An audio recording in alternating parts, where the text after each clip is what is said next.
UGIC CGT, le podcast, Clément Olivier. Second temps de cette série de tables rondes sur l'IA et le travail qualifié, pour passer en quelque sorte de l'autre côté du miroir.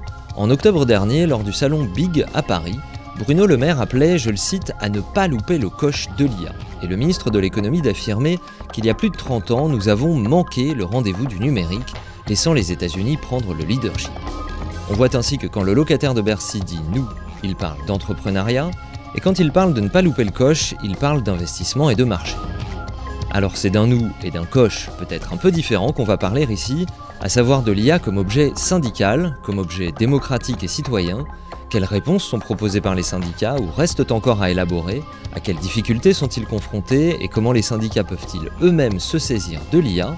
Bref, l'intelligence collective contre non pas l'IA, mais contre le pire de l'IA, c'est l'épisode 2 de cette journée d'études à podcaster, organisée par l'UGIC CGT et enregistrée le 26 avril dernier en public à Montreuil. Autour de cette table avec nous, Emmanuel Lavignac, bonjour. Bonjour à toutes et tous. Secrétaire national de l'UGIC CGT, copilote de son collectif Télétravail et Numérique. À côté de vous, deux professions en première ligne. Emmanuel Vire, bonjour. Bonjour. Pour les journalistes, secrétaire général du SNJ CGT, le syndicat des journalistes CGT. Et Valérie Lefebvre-Haussmann, bonjour. Bonjour. Pour la CGT Banque et Assurance, dont vous êtes la secrétaire générale. Et puis du côté de la recherche, bonjour Raja Chatila. Bonjour à vous. Professeur émérite d'intelligence artificielle, de robotique et d'éthique. C'est ça qui est intéressant à Sorbonne Université. Commençons avec vous un peu de façon générale, Emmanuel Lavignac. Ce qu'on fait là aujourd'hui avec cette journée, ces tables rondes, c'est de mettre en débat ce sujet de l'IA dans ce qu'il a de politique, dans ce qu'il a de commun. Est-ce que vous trouvez que c'est suffisamment le cas dans la société à propos de la façon notamment dont elle est déployée, l'IA? Alors, si la question c'est comment ça va et qu'est-ce qui se passe avec l'IA, rien ne va. Rien ne va en tout cas du point de vue syndical. Ça commence bien. Du point de vue syndical, rien ne va parce qu'on n'est pas dans le jeu en fait. On n'est pas du tout dans le jeu. On est coincé entre un droit européen qui est censé réguler la mise en place de l'IA et un droit national qui est un code du travail qui est complètement muet face à ces grandes transformations du travail et avec l'essor du numérique et de l'IA. Donc, dans l'attente, on est coincé donc entre ce droit européen qui, en plus, est lui-même dans une logique de marché, de liberté du marché libre et concurrentiel, et qui a commencé une réglementation. Et concrètement, et ce qui est d'ailleurs écrit, ce qui est voulu, c'est réglementer l'IA sans brimer l'innovation. À côté de ça, on a un gouvernement qui a monté une commission intelligence artificielle avec 25 recommandations. Et je vous le dis pêle-mêle, ce qu'il y a dedans, c'est renforcer nos formations pour développer davantage de talents en France. Je vais déjà m'arrêter sur cette première, il n'y a que 3-4 points. Talent déjà, c'est quelque chose qu'on nous a déjà servi quand on nous parle, nous, dans le milieu du travail, de compétences, c'est-à-dire qu'on remet en question des qualifications. Quand on utilise ce terme, c'est la qualification qui est remise en question. Ensuite, c'est investir pour favoriser l'innovation française sur la scène internationale. Donc, on est sur un objet, effectivement, de développement de la compétence et le rayonnement de la France. Faire de la France un pays à la pointe de la révolution de l'intelligence artificielle. Et là-dedans, tel que vous l'entendez, il n'y a rien sur le travail. Et nous, on ne fait pas partie, pour l'instant, vraiment, de la discussion paritaire là-dessus. Oui, cette commission, est-ce que les syndicats ont été sollicités? L'essentiel de ses membres, c'est le patronat. Hein. C'est des entrepreneurs, en fait. Oui, c'est ça. L'essentiel de ses membres, ce sont des entrepreneurs, quelques scientifiques. Et on n'est pas dans le jeu, en fait, pas du tout. Hein. Donc, nous, le constat, il en est là. Donc, je sais pas, je pense qu'on va pouvoir le développer. Donc, nous, notre idée, et surtout notre devoir et notre sens syndical, c'est vraiment, dans les entreprises, comment on aborde ce sujet de l'IA, comment il intervient dans les entreprises, comment on l'identifie, comment on le bloque ou pas. Et c'est tout un travail qu'on doit faire en interne. Et on a des moyens, parce qu'on a quand même un code du travail qui peut peut-être nous permettre d'intervenir déjà à notre petit niveau avant d'obtenir des droits nouveaux. Donc encadrer l'IA, réglementer, mettre en place des accords pour obtenir des droits nouveaux. Et j'enchaînerai d'ailleurs, parce que la première table ronde, ça s'appelait « Au secours, mon collègue est un algorithme ». Et ça, c'est très important. Et à la limite, elle pourrait s'appeler comme ça, d'ailleurs, cette table ronde. Parce que d'ailleurs, on a piqué le titre au papier de Valérie Lefebvre-Haussmann, qui est dans le numéro d'option, effectivement. On lui a gentiment volé son titre pour la première table ronde. Parce que c'est bien la notion même de travail qui est attaquée. La valeur du travail. Enfin, on verra aussi. Encadrer le travail, c'est bien, mais il faut aussi récupérer les gains de productivité qui sont dus à l'IA. Et le travail, l'IA, c'est quoi? C'est un travailleur? C'est une personne? C'est quoi? Alors, des droits, on imagine que non, mais quelle est la valeur de ce travail? Et est-ce qu'elle ne va pas dévaloriser notre travail? On a déjà des questions qui se posent en dehors des suppressions d'emplois. Alors, les chiffres macro, c'est 300 millions, et certainement, et peut-être en 10-20 ans, après on nous dit non, mais vous inquiétez pas, on va former les gens. La grande idée, c'est former les gens, mais en réalité, ce qui est vraiment attaqué, c'est la notion de travail, et donc, nous, en tant que syndicalistes, c'est notre objet. Et s'il y a travail, effectivement, il y a objet syndical. Emmanuel Vire, papier également dans Option, le journalisme face à l'IA, entre peurs et tentations, co-signé par des membres du SNJ-CGT, Pablo Ekel, Delphine Banas, Delphine Bauer et Soraya Morvan-Smith. Des expérimentations dans un certain nombre de secteurs, notamment la presse régionale. Et puis, vous voulez peut-être dire un mot de général en réaction à ce qui vient d'être dit. Non, je partage totalement ce que vient de dire Emmanuel. Pour l'instant, on n'y est pas. Dans le monde des médias, l'introduction de l'IA est accélérée. Là, on nous a parlé de tests comme dans tous les secteurs, je pense, pendant des années. Ce qu'il faut savoir, c'est qu'en gros, dans le monde du journalisme ou des médias, ça fait 10 ans que l'IA est apparue. Évidemment, d'abord aux États-Unis. Les premiers à l'avoir fait, c'est l'agence de presse Associated Press en 2014. Alors évidemment, pour les résultats sportifs d'élections, maintenant on sait, tout ça a été généralisé aussi dans les quotidiens français maintenant, pour que les soirs d'élections, vous savez, quand vous avez les résultats d'élections, c'est fait en IA maintenant. Même les petits commentaires pour dire dans cette commune, c'est lui qui a gagné face à lui.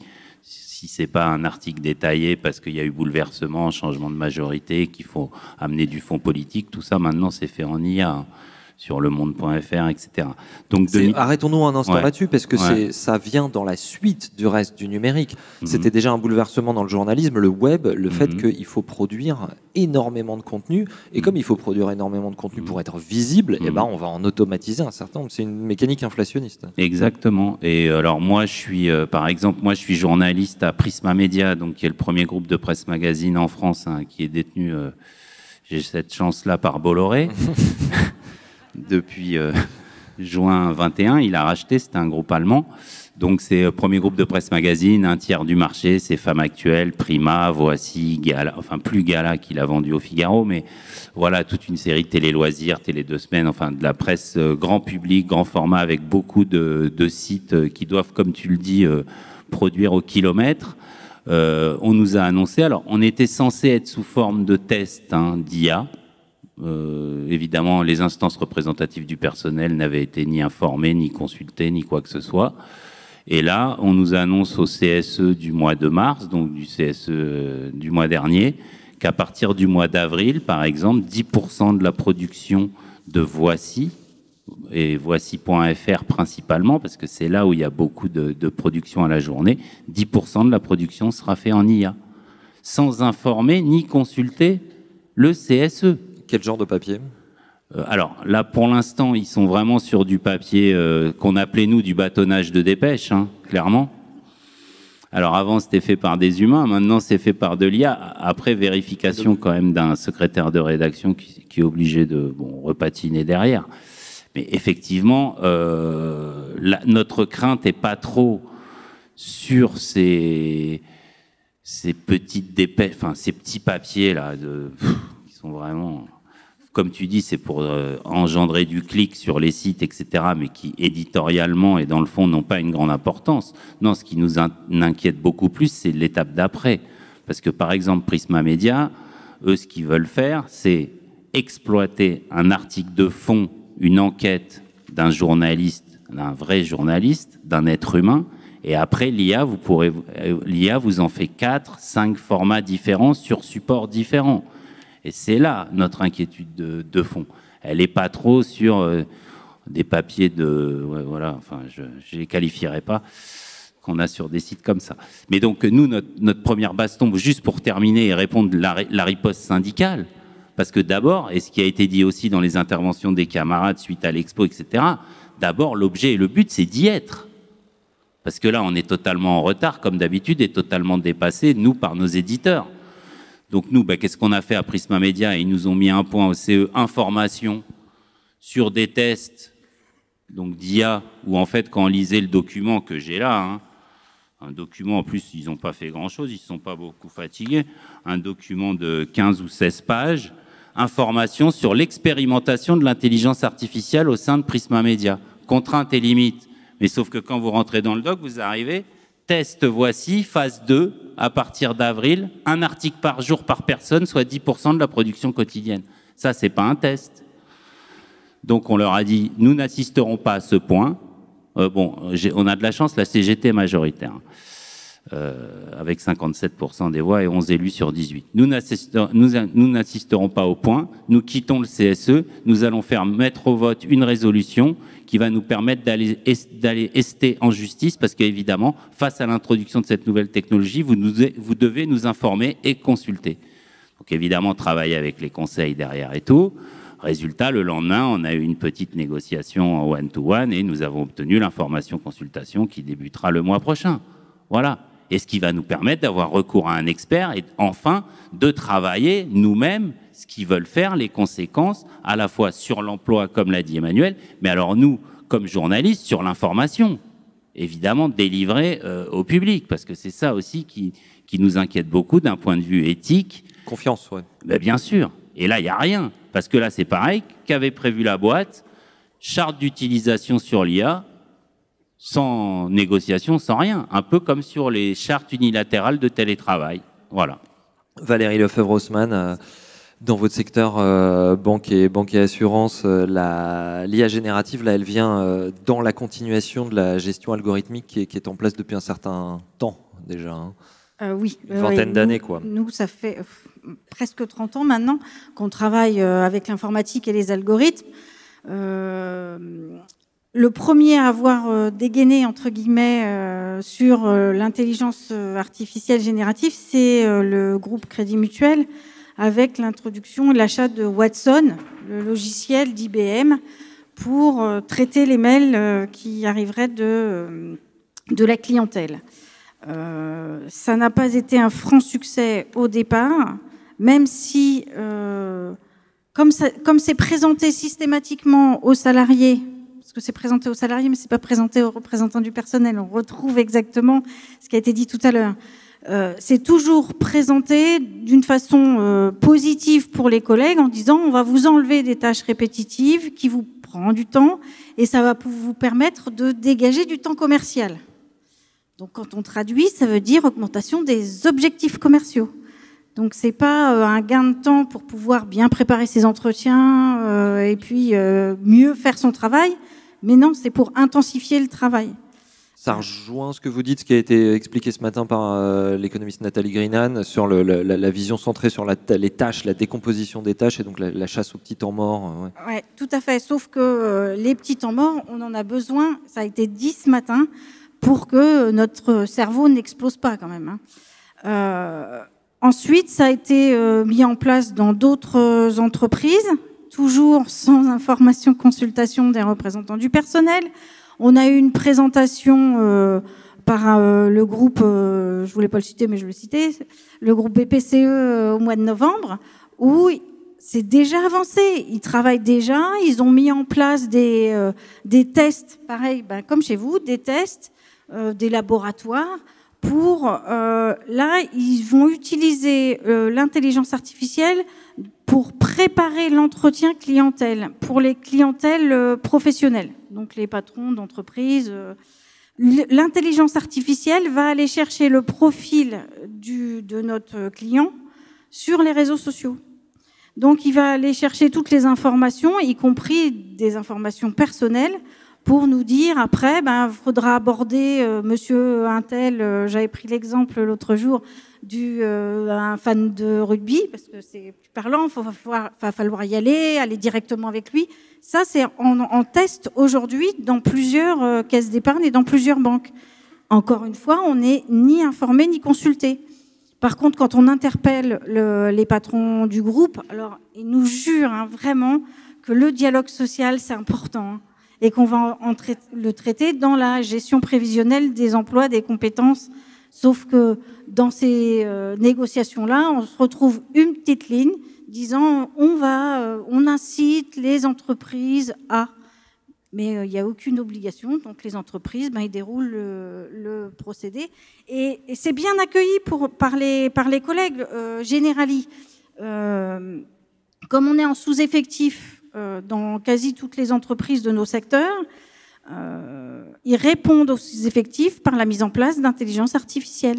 Donc forcément, les collègues, ils trouvent ça bien parce qu'ils galéraient, ils avaient la tête sous l'eau en permanence, et qu'on va leur apporter un outil pour un peu mieux respirer et faire de la bâtonnite, là, pour le coup, parce que c'est produire tous les dossiers sinistres.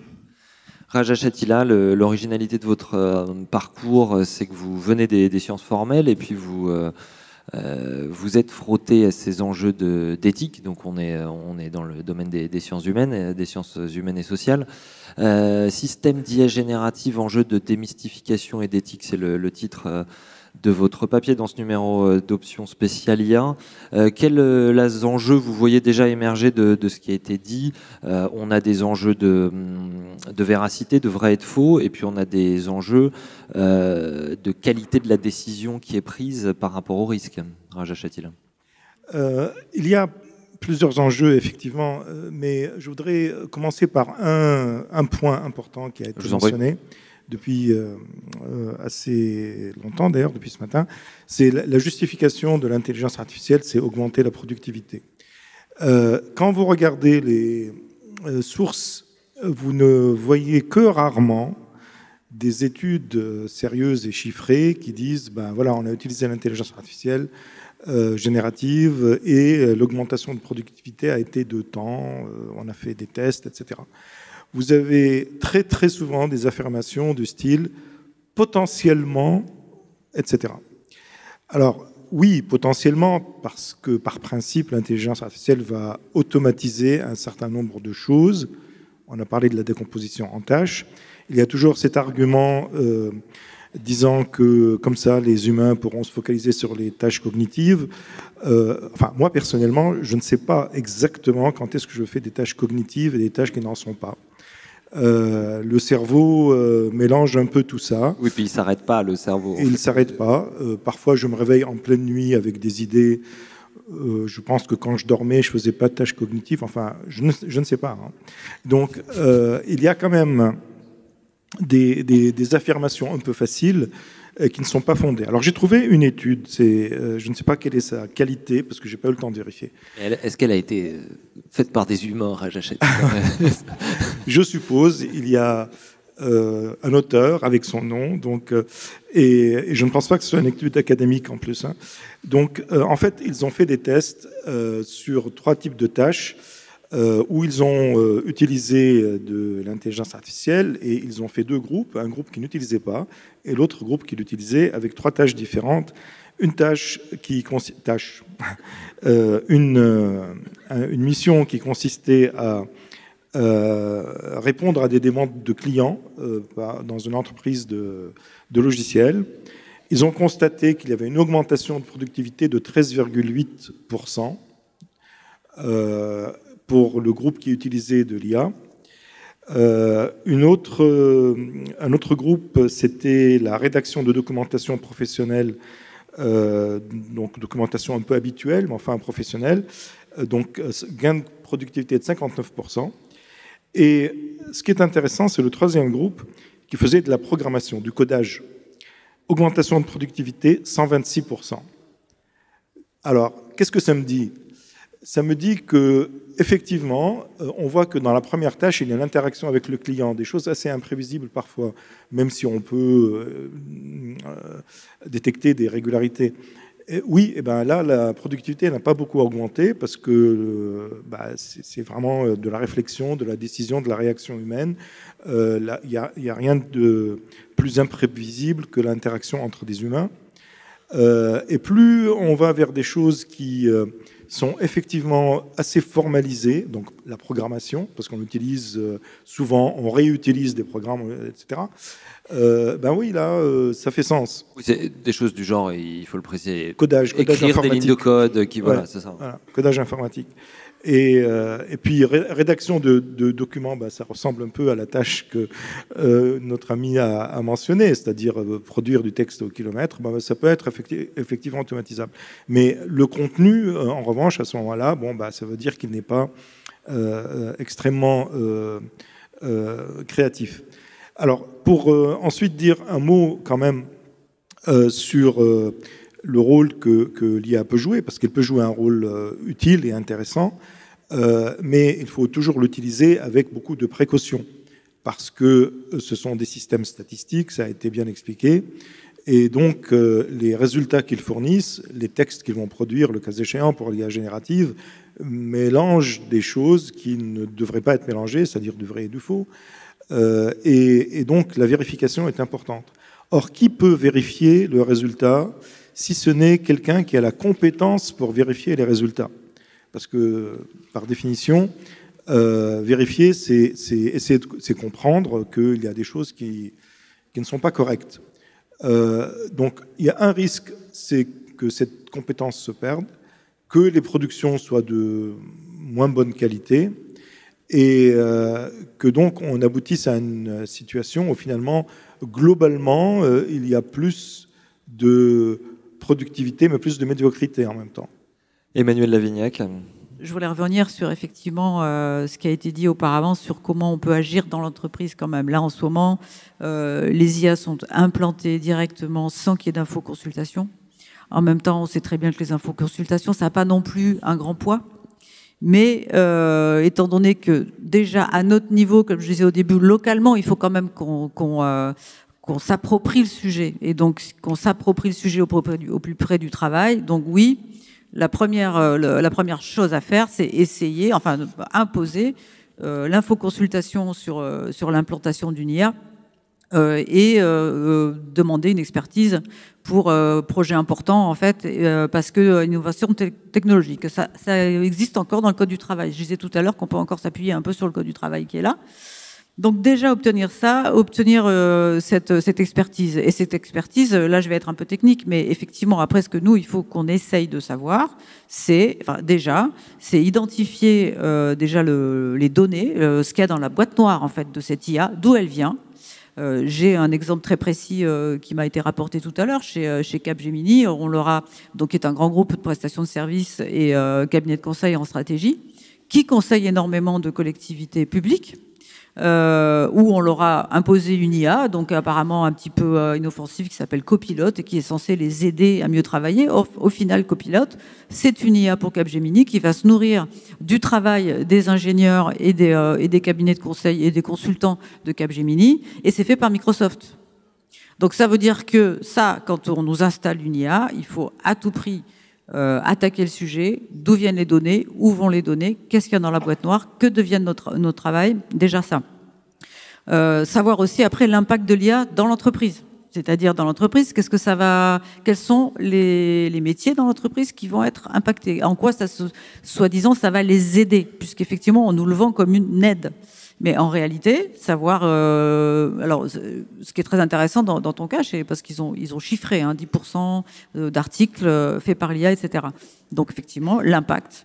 Et puis, surtout, quand arrive un moment où on commence à parler de rupture conventionnelle collective, comme c'est déjà le cas, ou de PSE, parce qu'il y a une installation de l'IA, essayer de bloquer aussi ça. Comment? En disant, attendez, normalement, si c'est un licenciement économique, mais en général, ils font pas l'erreur, en réalité... c'est de dire un licenciement économique, il faut, effectivement, vous avez le droit de licencier économiquement parce que vous allez vous adapter, mais c'est aussi en général parce qu'il y a des problèmes économiques. Donc déjà, essayez de fouiller en disant, il n'y a pas de problème économique. Donc pourquoi est-ce que vous voulez vous débarrasser de gens ?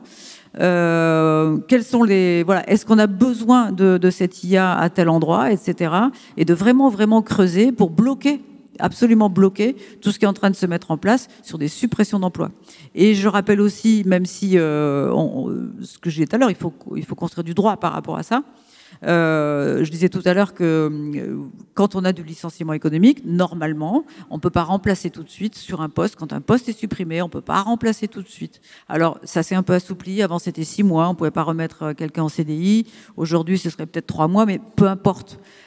L'important, c'est de dire, oui, l'IA, c'est pas une personne, mais ça remplace un travail humain. Donc, si on ne va pas chercher à produire du droit pour l'IA, en tout cas, nous, on doit chercher à préserver les droits acquis pour les salariés. Donc, essayer de travailler, et il y a d'autres choses à faire aussi, des accords. Mais justement, est-ce que dans le cadre, l'état actuel du droit, le travail non humain, il compte ou pas? Est-ce que du coup, on peut dire, vous n'avez pas le droit de me licencier parce que vous êtes en train de me remplacer par un travail non humain? Eh ben, c'est ça qui est intéressant. Et c'est ça où nous, on doit peser le débat. Parce que, évidemment, on va leur mettre ça sous le nez, donc il va y avoir une complexité. D'accord ? Alors on va nous dire, ben non, c'est pas du travail humain, c'est un outil, vous voulez pas non plus que je lui donne le droit de grève, par exemple. D'autant qu'on a vu qu'il n'a pas de conscience. Donc, mais c'est du travail quand même. Voilà. Mais c'est du travail quand même.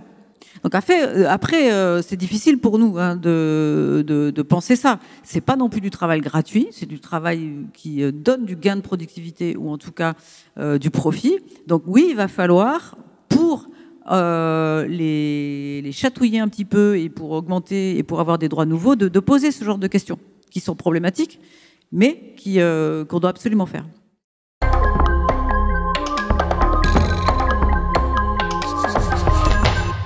Raja Chatila, puisqu'on a parlé de qualité des données, de qualité des résultats également, je voudrais vous entendre là-dessus, sur les conséquences sur ce qui est produit avec de l'IA.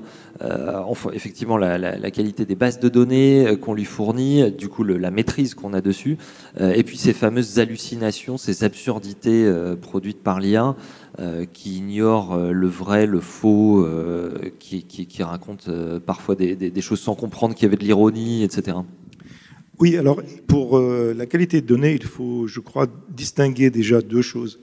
Les systèmes d'IA qui étaient utilisés avant l'IA générative, c'est-à-dire ceux qui font ce qu'on appelle des prédictions, donc ils sont alimentés par de grandes quantités de données, extrayant de ces données des régularités, c'est-à-dire des éléments qui se retrouvent fréquemment dans les différentes données, des alignements de pixels pour des images, des successions particulières, des configurations particulières qui ne sont pas forcément évidentes à l'œil nu, et pour produire un modèle statistique de ces données.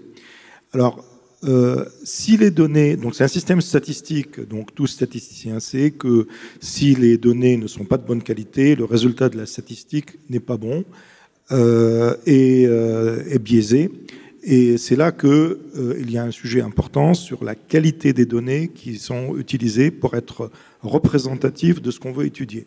Donc si par exemple je veux utiliser un système pour reconnaître des visages dans des images, et si je n'ai pas dans ma base de données d'apprentissage suffisamment de variété dans les visages, eh bien le système ne reconnaîtra pas après certaines couleurs de peau ou certaines configurations de visage. Par exemple, s'il y a personne avec des lunettes, bon, ce sera peut-être difficile. En ça, ces systèmes sont très sensibles à la qualité des données. Mais le phénomène des hallucinations est un peu différent, parce qu'il ne dépend pas de la qualité des données en elles-mêmes.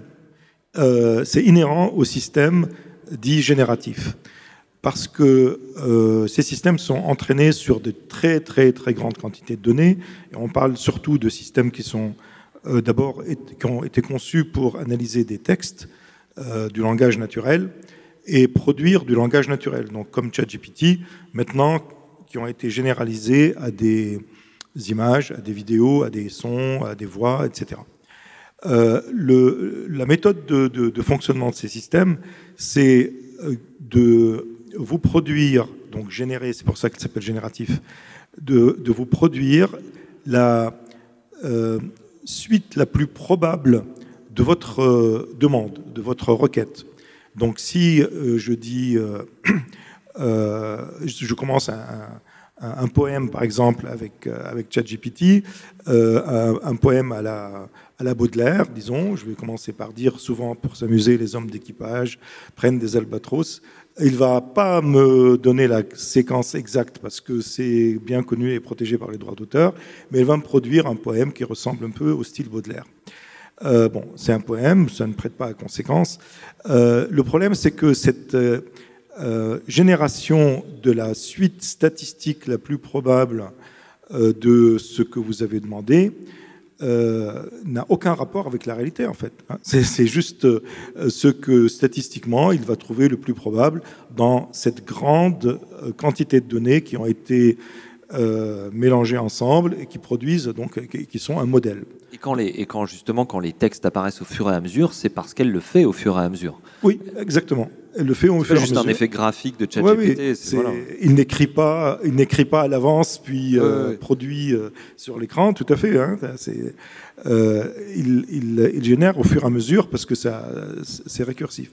Donc, finalement, il peut mélanger des choses vraies et fausses parce que statistiquement, ça se trouve comme ça, sans aucune intention, bien sûr. La machine n'a pas d'intention, et indépendamment de la qualité des données elles-mêmes. Alors, on appelle ça hallucination. Je pense qu'il vaut mieux utiliser autre chose. Ce sont des corrélations fallacieuses. Aberration, non? Ah bah, des aberrations. Il n'est pas aberrant, je veux dire. Il fonctionne normalement, j'allais dire. Simplement, il établit des corrélations qui sont fallacieuses. Corréler n'importe quoi avec n'importe quoi, c'est bien connu aussi en statistique, ça donne n'importe quoi. Donc, vous savez, par exemple, qu'il y a une corrélation. On regarde la consommation de chocolat dans un pays et le nombre de prix Nobel de ce pays, eh bien, c'est corrélé. Donc, manger du chocolat. Non, rien à voir. Voilà. Donc ça, c'est un phénomène qui est quand même important, parce que c'est un mélange de vrai et de faux quand on va utiliser ces systèmes pour différentes tâches qui peuvent avoir une certaine importance. Le résultat doit être vérifié, parce qu'il peut mélanger du vrai et du faux. Par qui est-ce qu'il peut être vérifié? Voilà la question. Si l'utilisateur n'a pas la compétence pour vérifier le résultat, eh bien, on va avoir entre guillemets, n'importe quoi qui est produit par les systèmes. D'où l'importance du contrôle humain. Donc, on peut les utiliser pour générer des choses, avoir des idées, permettre d'engager, disons, une rédaction, mais vérifier. Dans le papier du SNJ-CGT dans Options, il y a un exemple qui est donné qu'une IA a écrit qu'Arnold Schwarzenegger, ce qui est si bien qu'il ne soulevait pas de neige derrière lui. En fait, évidemment, c'était une citation d'un ancien moniteur et c'était une façon de parler. C'est impossible. Et Emmanuel Vien, vous vouliez réagir, et puis il y a une phrase qui est intéressante dans ce papier du SNJ-CGT. C'est de comparer l'IA comme outil pour les journalistes à un couteau dans une cuisine. C'est-à-dire, c'est potentiellement dangereux, mais aucun cuisinier ne va faire la cuisine sans couteau, quoi. Est-ce qu'on en est là dans le journalisme? Oui, alors justement, pour ce que tu disais, c'était... Et alors pour Valérie aussi, puisqu'elle a parlé des banques qui sont depuis longtemps, et en particulier le Crédit Mutuel, et ça me permet de rebondir. On a pu entendre à la matinale de France Inter un ancien secrétaire général d'une grande confédération française qui y travaille maintenant. En début de semaine, j'ai trouvé cette interview particulièrement scandaleuse quand on sait ce que fait le Crédit Mutuel. Et le Crédit Mutuel est donc la première banque, puisqu'il possède toute la presse quotidienne régionale de l'Est de la France, hein, vous savez, par un groupe qui s'appelle le groupe EBRA, donc qui a les journaux Dernières Nouvelles d'Alsace, à Strasbourg, Le Bien Public, l'Est républicain dont je vais parler tout de suite, Le Républicain Lorrain, Le Dauphiné Libéré, Le Progrès à Lyon, enfin voilà, toute la façade, hein, c'est le Crédit Mutuel. Donc le Crédit Mutuel nous avait déjà habitués à une information uniformisée et low cost. Par exemple, en faisant un petit bureau à Paris avec là des humains, hein, mais en regroupant toute l'information nationale et internationale qui va paraître dans tous ces canards-là, c'est une vingtaine de journalistes qui le font à Paris, et donc vous avez la même information, nationale ou internationale, que vous soyez à Strasbourg, à Dijon, etc.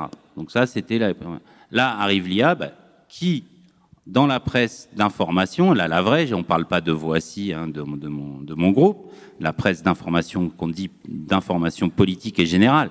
Donc c'est pour ça que c'est important aussi pour nous, parce que derrière, ce sont des groupes qui ont beaucoup de subventions publiques.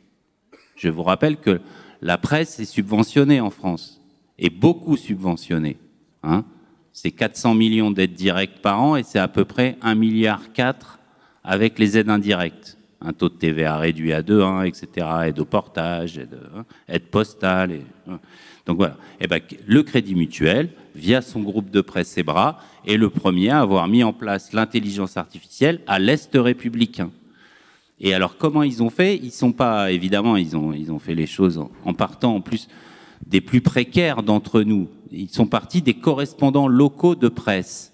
C'est-à-dire, ce ne sont pas des journalistes professionnels, ce sont les gens qui fournissent l'info locale dans les villages et tout. Historiquement, c'était l'instit à la retraite, c'était voilà, qui faisait le match de foot du dimanche, ce qui s'est passé à la paroisse ou à la mairie, etc. Bon, sauf qu'aujourd'hui, c'est de moins en moins des retraités, c'est juste des jeunes qui peuvent pas être journalistes et qui ont envie d'être journalistes, de le devenir, et qui commencent souvent en étant correspondant local de presse. Et qu'est-ce qu'ils ont fait? Ils ont dit, c'est l'IA qui va traiter les papiers des correspondants locaux de presse. Voilà. Donc en fait, le correspondant local de presse envoie son papier, il est corrigé, mis en forme, mais même le titre, hein, parce qu'il n'y a pas que la correction orthographique. Si on pensait que c'était juste pour faire de la syntaxe ou de l'orthographe, ça existe depuis longtemps. Mais en fait, c'est mettre en valeur le papier par son titre, par le chapeau, etc., etc. La direction nous dit, c'était en place depuis 2 mois ou je sais pas, que ça se passe très bien. Il tire un bilan prometteur de ses premiers robots journalistes. Je vous engage tous à aller sur le site Arrêt sur Image, qui a sorti heureusement un long article pour dire rapport très mitigé sur l'usage de ChatGPT, réécriture erronée et faible gain de temps. Parce qu'évidemment, derrière, il y a un vrai journaliste, un secrétaire de rédaction qui va devoir vérifier, comme tu l'as dit, etc. Donc ça, pour nous, on sait très bien que, comme on parlait de gain de productivité, et souvent les patrons allemands sont plus directs que les patrons français. Donc pour terminer mon propos, je voulais juste terminer par l'année dernière, en février 2023, on a eu le premier plan social dans un groupe de presse et de médias lié à l'IA. C'est pas dans n'importe quel groupe de presse. En Allemagne, c'est le groupe Springer, qui est un groupe de presse réactionnaire qui possède le tabloïd Bild. Je sais pas si vous connaissez, c'est un truc vraiment très, même pas comparable à des formats qu'il y a en France. Ouais, non, il n'y en a pas des Bild.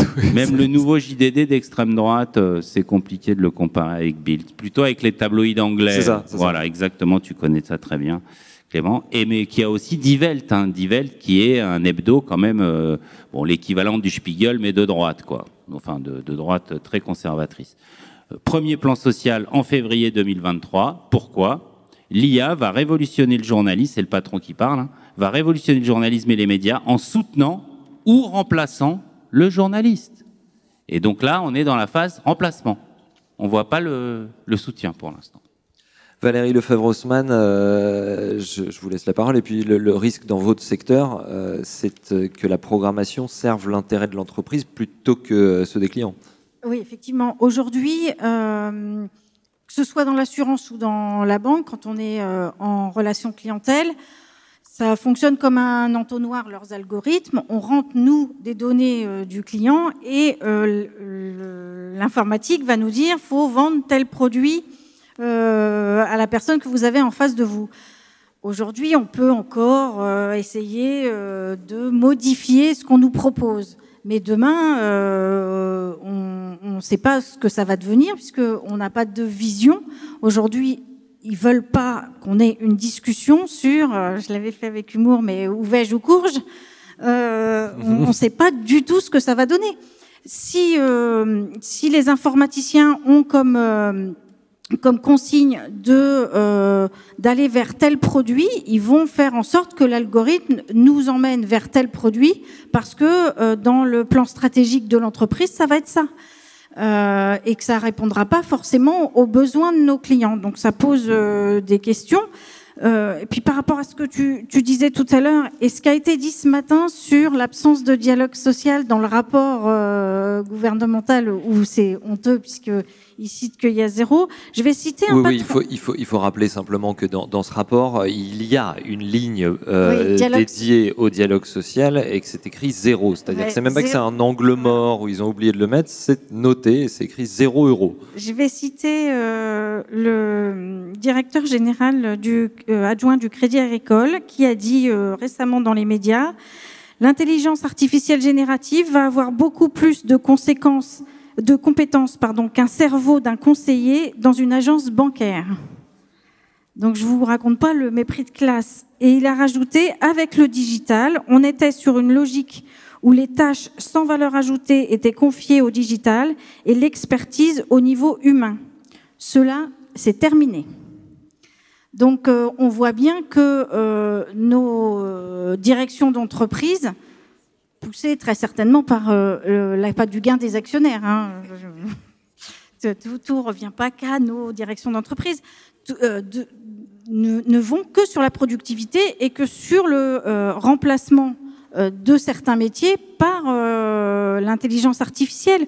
Aujourd'hui, vous utilisez tous votre smartphone pour faire vos comptes. Vous faites tous notre boulot, en fait. Ça choque quand on va dans la grande distribution, on ne veut pas aller aux caisses automatiques. En revanche, tout le monde fait ses opérations bancaires sur son téléphone ou sur son ordi. Toutes les données qu'on rentre sont collectées, toutes les opérations qu'on fait sont compilées pour pouvoir, nous, derrière, en tant que conseiller bancaire, dans certains, ça s'appelle chargé de vente, hein, donc ils ont changé les termes, parce qu'on a quand même des obligations de conseil. C'est utilisé pour réorienter nos clients, hein, quand même. Il ne faut pas être naïf là-dessus, ça pose des questions éthiques. On l'a dit ce matin sur la frontière entre la vie privée et la vie professionnelle. Ça a été dit tout à l'heure, qu'est-ce qu'on fait des données, comment c'est collecté. Il y a beaucoup d'intelligence artificielle qui sont achetées aux États-Unis. Ça va où après ? Syndicalement, on voit que, alors vous êtes pas du tout consulté, vous n'êtes pas convié. Est-ce que vous aviez suffisamment anticipé ces changements-là ? Est-ce que vous étiez préparé au fait que ces technologies-là arrivent, qu'elles bouleversent les choses ? Depuis le temps, on est habitué aux évolutions technologiques dans nos secteurs. Et là, je voudrais remercier les journalistes parce que les infos, on les a par la presse, nous. On les a pas par la boîte. Heureusement qu'il y a encore des journalistes qui interrogent nos patrons pour qu'on sache où ils veulent aller. Mais on a des revendications. On sait que les gains de productivité, ça a été dit par vous tout à l'heure, il faut qu'ils reviennent aussi aux salariés. Ça peut pas être uniquement l'entreprise et les actionnaires qui récupèrent la plus-value qui va être dégagée par le travail confié à l'informatique. Et là, pour le coup, on a plusieurs pistes de travail dans toute la CGT. Ça a été dit ce matin, la réduction du temps de travail, les augmentations de salaire, et puis la formation professionnelle. Ça a été dit aussi ce matin, non, c'est Ida tout à l'heure qui l'a dit quand elle est intervenue, de dire le compte personnel de formation, il a été mis en place pour qu'on se forme avec nos propres deniers. Avant, on nous demandait de le faire que si on voulait faire de la reconversion. Aujourd'hui, on nous demande de le faire dans le cadre de notre travail pour pouvoir évoluer dans l'entreprise. Et ça, il faut revenir dessus.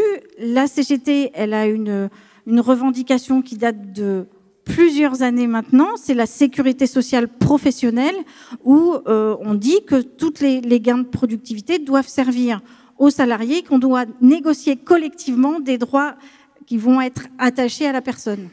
Emmanuel Lavignac, même question. Est-ce que là, l'UGIC, la CGT, est-ce que les syndicats de la CGT ils sont suffisamment appareillés face à ces problématiques d'IA?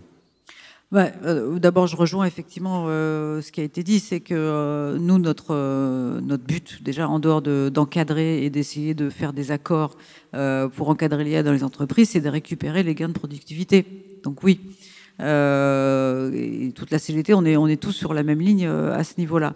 Après, sur le fait, est-ce qu'on a été surpris de l'arrivée de l'IA? Je pense que tout le monde a été un peu surpris de l'arrivée de l'IA générative, hein, parce que sinon, les algorithmes et l'IA, il y a longtemps qu'on l'a et on sait très très bien. La générative, de toute façon, tout le monde a été un peu pris de court.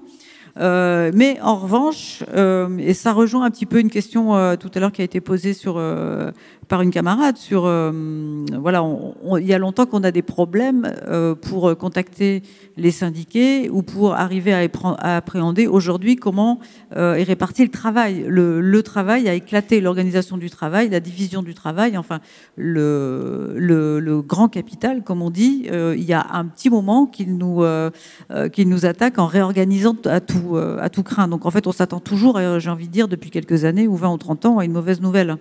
La technologie, on y a eu recours, du coup, syndicalement, pas encore l'IA, mais au moment du Covid, et aujourd'hui, on utilise régulièrement des technologies. Alors effectivement, souvent, ça peut être qui vient des GAFAM. C'est ça, on est d'accord. L'enjeu, c'est disons que pour l'instant, effectivement, on est un peu dans les cordes, donc on utilise les outils qu'on a, mais peut-être qu'on pourra revenir après sur ce que nous, notre réponse syndicale, elle est là. Hein, c'est-à-dire qu'au bout d'un moment, il y a ce qu'on peut faire dans les entreprises, c'est essayer d'avoir des droits nouveaux, c'est mobiliser les salariés pour nous aider, bien évidemment, parce qu'on construira jamais de droits sans élever le rapport de force.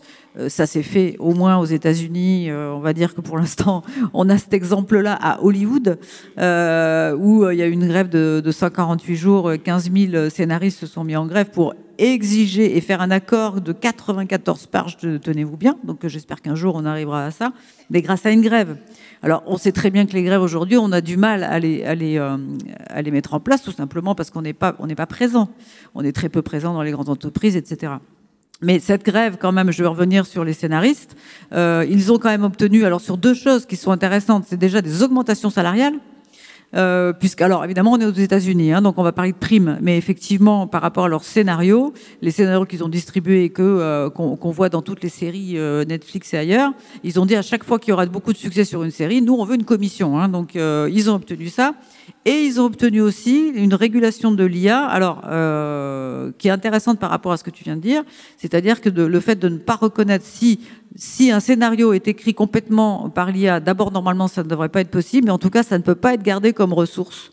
Ce qui est autorisé, c'est que les scénaristes utilisent l'IA pour faire leur scénario, mais ça doit être évidemment, on va dire, déclaré. Et surtout, aucune boîte de production ne peut obliger un scénariste à utiliser l'IA.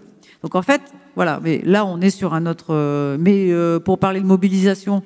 Donc nous, notre objet, il est là, d'utiliser l'IA. Comment on peut faire? L'IA, on peut essayer de nous construire avec nos propres données. On peut essayer de faire j'ai envie de dire, une IA CGT pour oui, justement... Dire, parce que voilà, les syndicats utilisant l'IA. Alors vous savez qu'il y a déjà un petit site qui s'appelle ChatCGT, mais qui n'est pas officiel, c'est parodique, ça a été fait par quelqu'un. ChatCGT, l'IA marxiste, c'est sous-titré, qui n'a de nouveau rien d'officiel dans la CGT. Hein. C'est une blague de quelqu'un. Faire ce genre de choses pour de vrai, ouais. Alors déjà, si nous, on devait construire de l'IA, il ne s'agit pas de remplacer du travail. C'est-à-dire que d'abord, on n'est pas une entreprise en tant que syndicat, enfin. On peut avoir des salariés, mais normalement, on n'est pas une entreprise. Mais on pourrait se construire une IA avec les données que nous avons. Un exemple très simple, hein. Tout le monde connaît Cogiciel, Cogetis et espère la Cogiciel V2, d'accord ? Avec l'IA, avec nos propres données, il serait tout à fait possible de répertorier, de cartographier où sont nos forces. On parlait tout à l'heure, justement, une dame qui parlait, et ça me prend le cœur parce que c'est notre quotidien. Les salariés qui sont en télétravail, qu'on n'arrive pas à joindre, qui sont rattachés à un siège social où ils ne travaillent pas.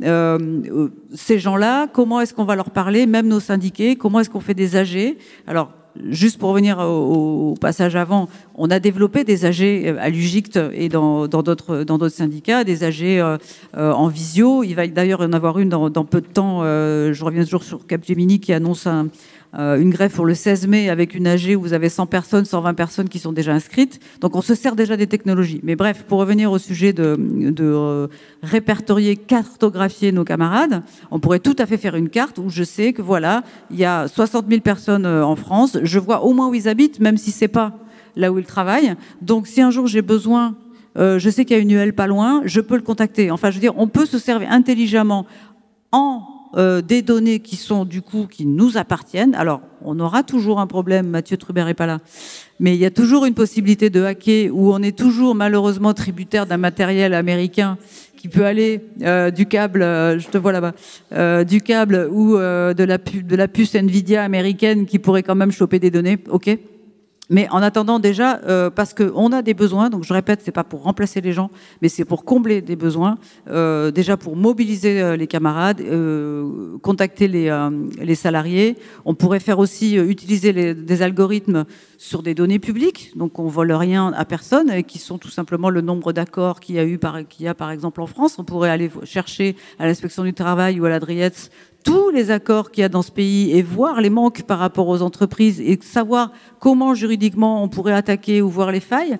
Enfin, on peut essayer de retourner l'ennemi et de s'en servir, mais je répète, oui, il y a une question de s'approprier l'outil pour pas que ça disparaisse, enfin, surtout pour les données, que ça disparaisse aux GAFAM, quoi. Raja Chatila, comment vous voyez ça, les syndicats qui cherchent à s'emparer des outils IA, ça crée des enjeux, c'est-à-dire qu'il faut une IA qui vous répond en précisant qu'elle est une IA, qui a de la transparence, qui doit vous inciter à aller lire sa source, etc., etc., etc. Comment vous voyez ça? Bien, bon, d'abord, un syndicat, c'est une entité qui doit aussi respecter les principes éthiques, comme tout le monde, même si... je dirais même plus que tout le monde. Et donc, tout ce qu'on peut dire sur les questions éthiques, c'est-à-dire le contrôle humain, la transparence, l'inclusion, la participation dans la conception des systèmes, des différentes catégories, des différentes parties prenantes, etc. Tout ça, ça doit être la responsabilité. Bon, ça, c'est clairement, je veux dire, ça va sans dire, enfin, ça va mieux en le disant, mais aussi... l'objectif du syndicat, effectivement, c'est de réunir des gens sur des bases. Et donc, les réunir, ça signifie, effectivement, d'une certaine façon, aller à l'encontre de la tendance naturelle de l'IA, qui est l'automatisation. Faire participer syndiquer les membres, voire au-delà, c'est essentiel, il me semble. Leur fournir aussi la capacité d'intervenir. Si on parle d'agents conversationnels, c'est pas quelque chose qui doit être alimenté comme ça pour fournir des réponses standards. C'est un outil pour aider à mieux comprendre, mieux appréhender, parce qu'on va aller chercher une information qui n'est peut-être pas, qui n'est pas facile à obtenir. C'est aussi donc répondre au questionnement. Effectivement, ça a été dit, faire un état des lieux. Où est-ce que, essayer de faire sens d'informations qui remontent de diverses structures, diverses organisations locales. Tout ça, c'est des outils, donc tout ça, l'IA peut aider à le faire. Mais ce qui est essentiel quand même, c'est ça, hein, ce que je disais, ne pas perdre de vue qu'un syndicat, ce n'est pas effectivement une entreprise, mais c'est aussi une structure qui fait le lien dans des objectifs bien déterminés, et ce lien ne doit pas être perdu par l'utilisation d'un système d'IA. Et sur les questions d'éducation citoyenne, puisque c'est le cœur de votre travail, Raja Chatila? Effectivement, parce que quand je dis formation, il y a deux choses, c'est-à-dire la formation à l'IA. Je veux dire, aujourd'hui, c'est une formation à l'IA d'une certaine façon, mais il faut aussi l'organiser d'une manière plus approfondie. pour que les gens comprennent de quoi il s'agit, enfin tout ce qui s'est passé ce jour, de quoi il s'agit, comment ça marche, les limites inévitables, comment réagir par rapport à l'utilisation de ces systèmes, leur déploiement effectivement dans les entreprises, la formation à l'IA, et pour qu'on sache de quoi l'on parle, et d'autre part, l'utilisation de l'IA pour la formation, mais dans d'autres domaines, parce que justement on peut synthétiser des informations, on peut aider, voilà, c'est une grande question, hein, comment utiliser l'IA dans les universités par exemple pour faire des cours ou pour essayer en tout cas de structurer des cours. C'est toujours la même question. C'est un outil qu'il faut utiliser toujours en vérifiant, mais ça peut aller chercher des choses que, à première vue, on n'a pas en tête. Donc, l'exploitation de ce moyen de recherche d'information pour la formation, la mise à jour, on parle de compétences, me semble aussi un moyen important, parce que le rôle du syndicat, c'est ça aussi. L'IA, c'est un sujet aujourd'hui important qui est devenu un sujet de société. Et aussi important que les sujets de société que sont finalement comment on développe les outils de travail, etc. Et ça impacte beaucoup. Là où c'est différent, c'est que ça impacte l'être humain. Parce que quand on parle d'intelligence artificielle, bien sûr, on fait allusion à l'intelligence naturelle et ça impacte l'être humain. Et c'est pour ça que ça touche énormément tout le monde, mais ça touche énormément la valeur, les valeurs humaines, et ça touche bien sûr évidemment l'organisation sociale et le travail. Donc aujourd'hui, on voit arriver une technologie, et comme ça a été dit, l'IA générative est arrivée un peu brutalement, donc on n'a pas été préparé pour ça.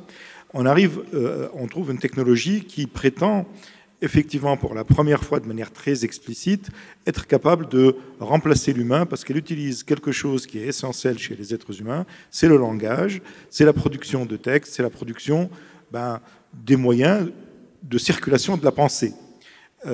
Et notre travail, beaucoup dans un domaine qui est celui des cadres, c'est la production de textes et la production